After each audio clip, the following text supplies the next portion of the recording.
তো hello guys, আসসালামু আলাইকুম। চলে আসলাম নতুন একটি ভিডিও নিয়ে। তো সকলে কেমন আছেন? আশা করি সকলেই ভালো আছেন। তো আমিও ভালো আছি।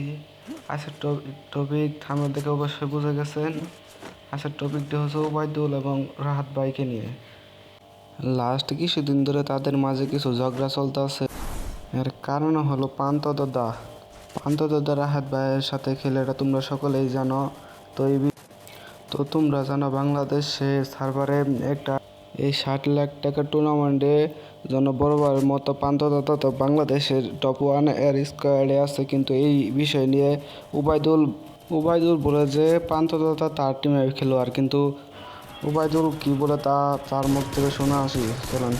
বাংলাদেশ টপার নিজেও ঘুরতে গেছে। বাংলাদেশ টপার কিন্তু 1 টাকাও তার জন্য খরচ করে নাই, আমি নিজে করছি। কেননা আমি এই প্রান্তটাকে আমার ছোট ভাইয়ের মতো মনে করি, যে আমি থাকতে ও কেন দিবে, আমি নিজে করছি সবকিছু। ইভেন কি আমি কিছুদিন 10-15 দিন আগেও আমার কাছে টাকা আছে 10,000 আমি দিছি। তারপরে রোজার ঈদের আগে 10,000 দিছি। এরকম কত টাকা দিছি আমি বলতে পারবো না। যে যখন যেটা চাইছে প্রান্তদা পাইছে, প্রান্তদা বলতে পারবে না যে আমি দাদার কাছে একবার এত টাকা চাইছি, সে এত টাকা দেয় নাই, কম দিছে বা দেয়ই নাই। এই কথা প্রান্তদা কখনোই অস্বীকার করতে পারবে না। তো এই সমস্ত কথা কেন বলতেছি তোমরা ভিডিও শেষ পর্যন্ত দেখলেই বুঝতে পারবা। তো প্রান্তদার সম্পর্ক কেমন আমার সাথে তোমরা একটু হলেও ধারণা করতে পারছো। তো এটা তো গেল টাকা পয়সার সম্পর্ক। তো প্রান্তদার সাথে আমার সম্পর্ক কতটা গভীর আরেকটু বলি, তাহলে আরো বিষয়টা বুঝতে পারবা। তো আমার চ্যানেলে প্রান্ত দাদাকে নিয়ে কতগুলা ভিডিও আছে আমি নিজেও বলতে পারবো না। ইভেন কি প্রান্ত দাদা যখন ইউটিউব চ্যানেল ক্রিয়েট করবে, তো আমি যখন বাংলাদেশে গিয়েছিলাম প্রান্ত দাদার বাসায়, আমি নিজে 4 থেকে 5 বার গেছি। আমি নিজে সামনে বসায়া প্রান্ত দাদাকে ভিডিও এডিট করানো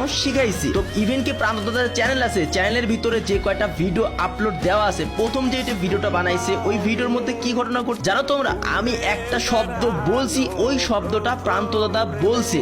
তারপরে এইভাবে করে ফুল একটা ভিডিও রেডি করা হয়েছে। প্রত্যেকটা শব্দ আমার মুখ দিয়ে আগে বলছি, তারপরে প্রান্ত দাদার মুখ দিয়ে প্রান্ত দাদা বলছি। কেননা সে ভয়েস লাগায় ভিডিও আপলোড কখনো করেই নাই, কখনো শেখার চেষ্টাও করে নাই। আর এই প্রান্ত দাদার চ্যানেলের প্রত্যেকটা ভিডিওর মিমস কোন জায়গায় অ্যাড করতে হবে, কোন জায়গায় কি করতে হবে, কিভাবে কি করতে হবে, প্রত্যেকটা জিনিস আমি দেখাই দিই। তারপরে প্রান্ত দাদা ভিডিও এডিট করে। আর এই প্রান্ত দাদার জন্য এত কিছু আমি নিঃস্বার্থ হয়ে করছি। কেননা তাকে আমি সবসময় ভাই মনে করে আসছি, যে আমার আপন ভাই, সেও ইউটিউবার হোক এরকমই ভাবছি। ইভেন কি প্রান্ত দাদার জন্য যখন চ্যানেলের লোগো ব্যানার বানানো হয়, RSK ফিলিকারকে তোমরা তো সবাই চেনো, আমি নিজে রাত জেগে বসে থেকে RSK ফিলিকারের সাথে বানাইছি। তোমাদের প্রান্ত দাদা ঘুমাইতে চলে গেছে। মানে এই চ্যানেলের সমস্ত কিছু, প্রত্যেকটা ভিডিও, ইভেন কি প্রত্যেকটা ভিডিওর থাম্বনেল আমার এই সম্পর্কে বাংলাদেশ টপ 1 কি বলে তার মুখ থেকে শোনা আসি। চলেন। প্রান্ত দাদা স্ব ইচ্ছায় আমাদের টিমে টুর্নামেন্ট খেলতে চাইছে এবং ওবায়দুল ভাইয়ের আইডি থেকে কখনো কিন্তু আসতে চায় নাই। সে বলছে দরকার হলে ওবায়দুল ভাইয়ের আইডি হয়ে আমাদের সাথে খেলবে, কিন্তু প্রান্ত দাদা আমাদের টিমে টুর্নামেন্ট খেলতে চাইছে। বাট ওবায়দুল ভাই সেটা মানতে রাজি নয়। সে বলে যে তুমি টুর্নামেন্ট খেললে আমার হয়ে খেলবা, নইলে তোমার সাথে আমার কোনো সম্পর্ক থাকবে না। রাদের হয়ে যে টুর্নামেন্ট খেলো তাহলে তোমার সাথে সম্পর্ক শেষ। বলতেছে র্যাঙ্ক পুশে মাসে থাকবা, টুর্নামেন্ট ওইখানে থাকবা। তুমি টুর্নামেন্ট ওইখানে থাকলে তোমার সাথে সম্পর্ক আমি ক্লোজ করে দেবো। তো এইখানে তোমার হয়তো রাত্রে পয়সা নিতে হইব, আর নাহলে আমারে পয়সা নিতে হইব। তুমি যেমন করছো 2 নৌকায় পা দিয়ে চলবা, এটা হবে না।